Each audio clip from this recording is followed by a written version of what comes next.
Assalamualaikum warahmatullahi wabarakatuh. Halo, perkenalkan nama saya Intan Syara Sapitri dari kelas MKS 5C dengan NIM 122923010. Di sini, saya akan membuat sebuah tutorial mengenai analisis regresi data panel dan uji asumsi klasik menggunakan IPUS. Sebelum kepada tutorialnya, di sini saya akan menjelaskan sedikit mengenai apa itu analisis regresi data panel. Nah, data panel adalah gabungan antara data cross-section dan data time series, di mana unit cross-section yang sama itu diukur pada waktu yang berbeda. Pada tutorial kali ini, yang data cross-section yang saya ambil adalah Bank Umum Syariah di Indonesia, dan data time series yang saya ambil itu adalah penelitian laporan keuangan pada tahun 2014 sampai 2022. Datanya ada di sini. Nah, jadi analisis regresi data panel adalah analisis regresi dengan menggunakan data panel untuk mengetahui hubungan antara variabel terikat atau variabel Y, dependent variable, dengan satu atau lebih variabel bebas atau variabel X, independent variable. Nah, dependent variable yang saya ambil itu adalah ROA atau return on asset sebagai variabel Y. Sedangkan independent variable atau variabel X-nya itu yang saya ambil itu ada 3. Yang pertama itu ada CAR, yang kedua adalah FDR, yang ketiga adalah BOPO. Nah, untuk tutor analisis regresi data panel menggunakan IPUS-nya akan saya jelaskan dalam tutornya. Langsung saja kepada tutornya. Selamat menonton. Bye-bye.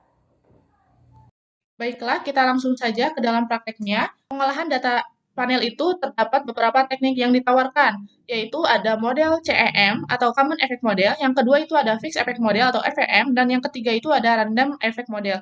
Nah, untuk pengujian data panel itu terdapat 3 pengujian, yaitu uji Chow, uji Houseman, dan uji Lagrange Multiplier dengan hasil probabilitas. Kalau uji Chow itu lebih dari 0,05, maka yang terpilih adalah model CEM.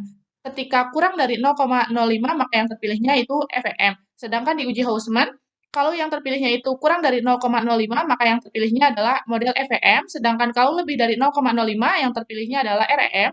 Dan di uji Lagrange Multiplier, itu kalau probabilitasnya itu lebih dari 0,05, maka yang terpilihnya CEM. Sedangkan kalau kurang dari 0,05, maka yang terpilihnya adalah REM. Nah, di sini adalah kesimpulannya atau keterangan mengenai pengujian pemilihan model data panel ini. Apabila nilai hasil uji Chow-nya ini adalah CM, nih yang ini, yang si probabilitasnya lebih dari 0,05, maka kita tidak perlu melakukan uji Houseman, dan langsung saja dilanjutkan ke uji Lagrange Multiplier. Sedangkan kalau misalnya di uji Chow ini yang kepilihnya adalah FEM, maka uji Houseman ini perlu dilakukan.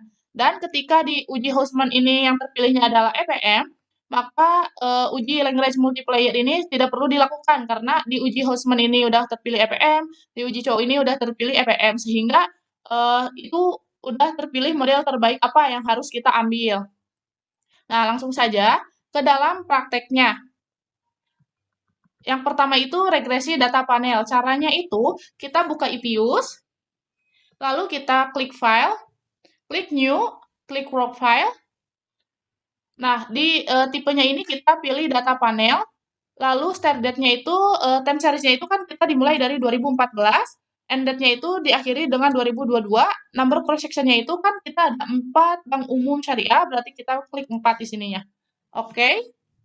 Nah, setelah gini, kita klik Quick untuk memasukkan data yang di Excel. Nah, setelah itu tampilannya gini, Empty Group tampilannya gini, kita salinkan data yang di Excel. Yang kita salinkan itu cuma X1, X2, X3, dan Y-nya saja. Kita salinkan, kita copy, lalu kita salinkan ke IPUS. Setelah ini kita tinggal ubah aja ini sesuaikan dengan data Excel-nya. Ini X1, ini X2, ini X3, dan ini Y. Sesuai dengan data Excel yang tadi dibuat di sini. Tuh kan ini X1-nya ini, X2 ini, X3, dan Y. Setelah itu, setelah tampilan gini, kita close aja. Lalu nanti bakal ada Y, X1, X2, X3. Lalu kita CTRL, pilih Y, X1, X2, X3, kita akan melaksanakan uji Chow. Kita mau memilih model yang terbaik apa yang harus dipilih. Kita open, lalu ask question, lalu kita buat persamaan yang benar dulu. Y, spasi C, spasi X1, X2, X3. Nah, Untuk memilih model yang terbaik itu kita harus klik panel option, kita uji cow dulu, pilihnya yang fix, oke. Setelah tampilan seperti ini, kita klik view, lalu kita pilih fix atau random effect testing, kita pilih uji cow itu yang pertama. Nah, ini merupakan hasil uji cow dengan model fix effect. Nah, kita salinkan data ini ke Word. Nah, datanya seperti ini. Sehingga dapat ditarik kesimpulan, probabilitasnya ini kan kurang dari 0,05, maka yang terpilih adalah model FEM dan harus dilanjutkan ke model uji Houseman. Kita lanjut saja ke uji Houseman, kita buka lagi views. Kita klik estimate. Ini persamanya udah sama, panel optionnya kita ubah menjadi random. Kita akan melakukan uji Houseman, ini klik random, klik OK. Setelah tampilannya seperti ini, kita klik lagi view, klik lagi fix atau random effect testing, kita pilih uji Houseman test, yang ketiga ini. Nah, ini merupakan nilai dari hasil uji Houseman test. Nilai probabilitasnya itu 0,0016. Nah, kita salinkan dulu. Kita pindahkan ke Word. Nah, karena nilai probabilitasnya itu 0,0016, itu kurang dari 0,05, maka yang terpilih adalah model FEM.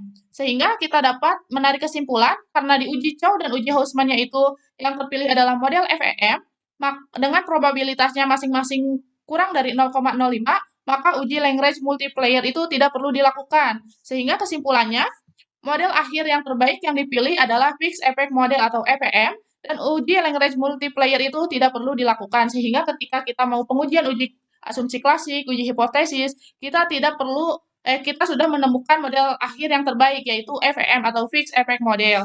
Lanjut saja, kita ke uji asumsi klasik data panel. Di uji asumsi klasik data panel itu, yang pertama itu ada uji normalitas. Uji normalitas itu untuk mengetahui apakah data itu terdistribusi dengan normal apa tidak. Nah, caranya itu kita kan tadi udah klik EPUS lagi, kita estimate dulu. Nah, ini persamanya udah benar, langsung kita panel option, karena yang terpilihnya tadi fix effect model atau FEM, maka di sininya kita pilih fix. Kita pilih OK. Nah, setelah tampilannya seperti ini, kita klik view. Kita mau melihat apakah uji ini terdistribusi dengan normal atau tidak. Kita klik residual diagnostic, dan lalu kita klik histogram normality test. Nah, ini merupakan uji dari normalitas. Kita salingkan dulu. Nah, ini merupakan hasilnya uji normalitas. Nah, untuk melihat uji normalitas, itu harus dilihat nilai Jarbeck probability yang ini nih, yang 0,505359. Nah, nilai probabilitas dari Queberanya itu 0,5, yang lebih besar dari 0,05. Maka disimpulkan bahwa data ini berdistribusi dengan normal karena lebih dari 0,05. Lanjut saja kita ke uji asumsi klasik yang kedua, yaitu uji multikolinearitas. Nah, dalam uji multikolinearitas ini, nilai ketentuan koefisiennya itu harus kurang dari 0,08. Nah, kita akan menguji dulu nih, uji multikolinearitasnya dengan EPUS. Nah, kan seperti ini tadi, kita estimate. Setelah di-estimate, kita panel option, ininya udah fix, udah model FEM, kita pilih OK. Nah, setelah seperti ini, kita klik quick yang di atas ini. Lalu kita grup statistik. Kita pilih correlation, klik OK. Nah, karena kita mau menguji korelasi antara variabel X aja, jadi Y-nya dihapus. Nah, kita klik OK. Nah, ini merupakan hasil dari korelasi X1, X2, X3. Nah, kita salingkan dulu ke Word. Nah, ini merupakan hasil dari uji multikolinearitas melalui EPU, di mana nilai korelasi X1 dan X2-nya itu kan min 0,0955 atau 0,096. Itu kurang dari 0,8, sehingga disimpulkan bahwa variabel X1 dan X2 ini terbebas dari uji multikolinearitas. Dan kita lihat korelasi antara X1 dan X3-nya itu juga kurang dari 0,8, sehingga terbebas juga. Lihat lagi, korelasi antara X2 dan X3 itu kurang dari 0,8, sehingga disimpulkan bahwa data panel ini Semuanya variabel independen ini terbebas dari uji multikolinearitas. Kita lanjut ke uji asumsi klasik yang ketiga, yaitu uji heteroskedastisitas. Nah, penerapan pada uji heteroskedastisitas ini, nilai signifikannya itu harus lebih dari 0,05, sehingga dapat dikatakan tidak terjadi gejala heteroskedastisitas. Namun, jika si signifikannya itu kurang dari 0,05, maka terjadi gejala heteroskedastisitas dan data ini tidak lolos uji heteroskedastisitas. Nah, caranya itu kita klik ini apa sih, Ipius lagi. Nah, kita kan tampilannya seperti ini. Kita klik genre, kita ketik ABS, ABS Res, ABS Res, ABS Res sama dengan dalam kurung ABS dalam kurung resid. Tutup kurung, kita klik OK. Nah, setelah seperti itu, setelah kita mencet genre, kita pilih ABS, CTRL ABS, CTRL1, X2, dan X3. Lalu kita klik kanan, klik open, lalu ask question. Ininya persamaannya kita ubah menjadi ABS, spasi C, spasi X1, spasi X2, X3. Di panel optionnya juga kita ubah ke model EVM, karena tadi yang dipilih adalah model EVM. Yang terbaik terpilihnya itu EVM. Klik OK. Nah, ini merupakan nilai dari uji heteroskedastisitas. Maka kita tinggal salingkan saja, masukkan ke Word yang kita sudah buat. Nah, di sini nilai konstanta probabilitasnya lebih dari 0,05, maka tidak terjadi uji heteroskedastisitas. Namun di sini ada satu variabel yang terjadi gejala heteroskedastisitas karena nilai signifikan atau probabilitasnya itu kurang dari 0,05. Namun secara keseluruhan ini bebas dari uji heteroskedastisitas karena X1, X2, dan Y-nya itu lebih dari 0,05 sehingga bebas dari uji heteroskedastisitas. Nah, ini merupakan grafiknya, grafik dari ABS residual itu. Selanjutnya, untuk uji asumsi klasik yang keempat, yaitu uji autokorelasi. Nah, caranya itu dengan cara kita klik Ipius lagi. Nah, kan tadi tampilannya seperti ini X aja. Yes. Nah, tampilannya seperti ini ke semula lagi. Lalu kita CTRL, pilih Y, pilih X1, X2, dan X3. Lalu kita pilih Open, Ask Question. Ininya persamaannya kita ubah. Ininya C, C-nya C kecil aja. Spasi X1, spasi X2, spasi X3, lalu kita pilih panel option. Karena model yang terbaik yang kita pilih adalah EVM, maka kita pilih Fix, lalu klik OK. Nah, untuk melihat uji autokorelasi, kita melihat dengan nilai Darwin-Watson statistiknya. Kita salin dulu, forwardkan. Nah, hasilnya merupakan ini, Darwin-Watson statistik. Nah, ketentuan uji autokorelasi itu, apabila Darwin-Watson yang diketahuinya itu kan 1,8985. Nah, sebelum menentukan uji autokorelasi, kita harus menghitung dulu nih. Kita harus menghitung K-nya tuh ada, K-nya itu kan variabelnya. Variabelnya itu yang variabel independen, yang X1, X2, X3. Karena kita sampai X3 berarti K-nya itu 3. Nah, jumlah sampelnya itu diambil yaitu 36. Ini, yang ini. Jumlah sampel yang diambilnya itu 36. 36. Nih, dari BCAE sampai BPDS tahun 2022. Nah, setelah mengetahui K3 dan sampel 36, kita harus melihat tabel Darwin-Watson. Nah, sudah saya download di sini. Nah, ini merupakan tabel Darwin-Watson. Karena kita nilai K-nya itu K3, dan sampelnya itu 36, berarti kita pilih DL-nya itu 1,2953 dan DU-nya itu 1,6539. Nah, sudah saya tulis, salinkan. Lalu kita menghitung 4 dikurangi DL.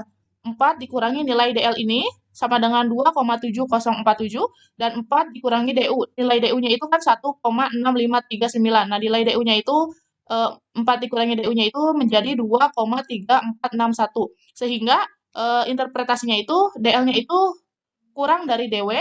DW itu yang Darwin-Watson yang statistik ini, yaitu 1,2953 kurang dari 1,89 dan DU-nya juga kurang dari DW, yaitu 1,6539 kurang dari 1,893.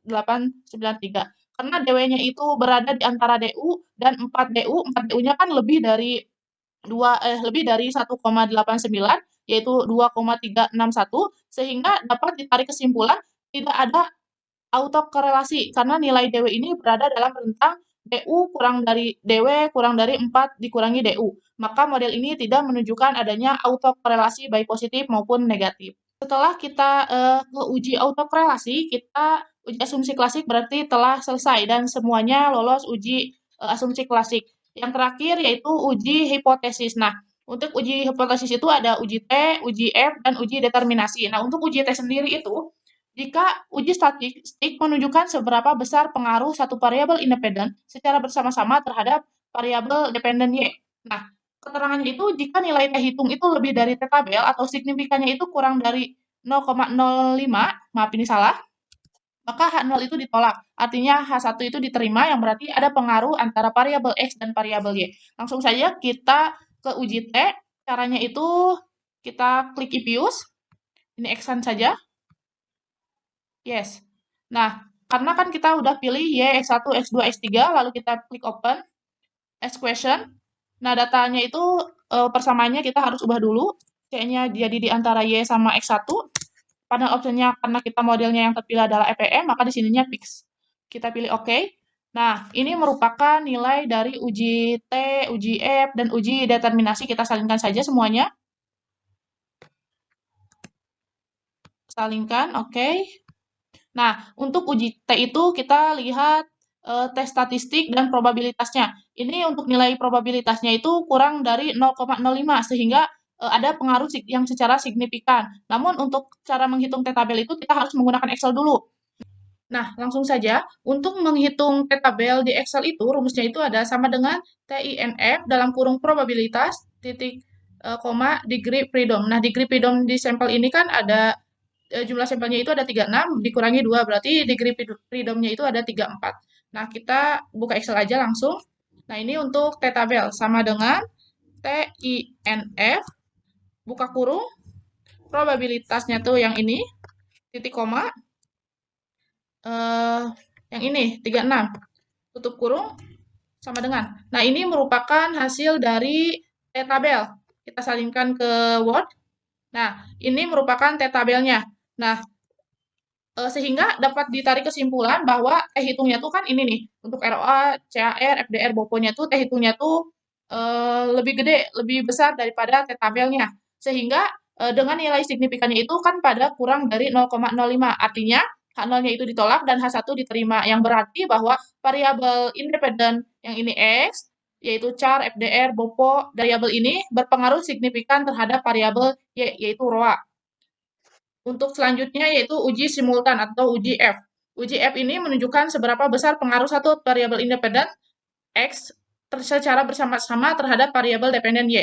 Jika nilai F hitung lebih besar dari F tabel dan signifikannya itu kurang dari 0,05, maka H0 ditolak. Artinya H1 diterima, yang berarti ada pengaruh antara variabel X dan variabel Y. Nah, untuk melihat nilai F hitungnya itu kan ini nih, 0,0000.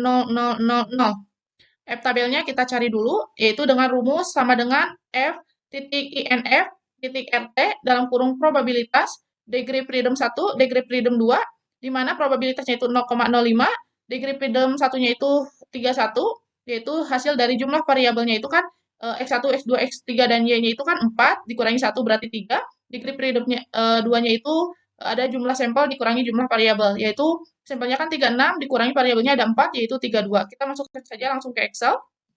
Nah, caranya itu kan tadi rumusnya itu sama dengan F titik INF titik RT dalam kurung degree probability-nya kan 0,05 titik koma degree freedom 2-nya itu kan 3 titik koma lagi degree freedom 2-nya itu kan 32. Maka kita akan mendapatkan hasil F tabelnya.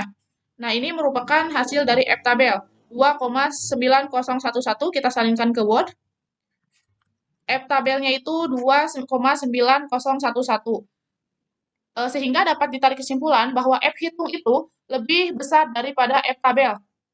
dengan nilai signifikan probabilitasnya itu kurang dari 0,05. Artinya H0 ditolak dan H1 diterima. Yang berarti variabel independen ini yaitu CAR, FDR, dan BOPO itu berpengaruh signifikan secara simultan terhadap variabel Y atau ROA gitu.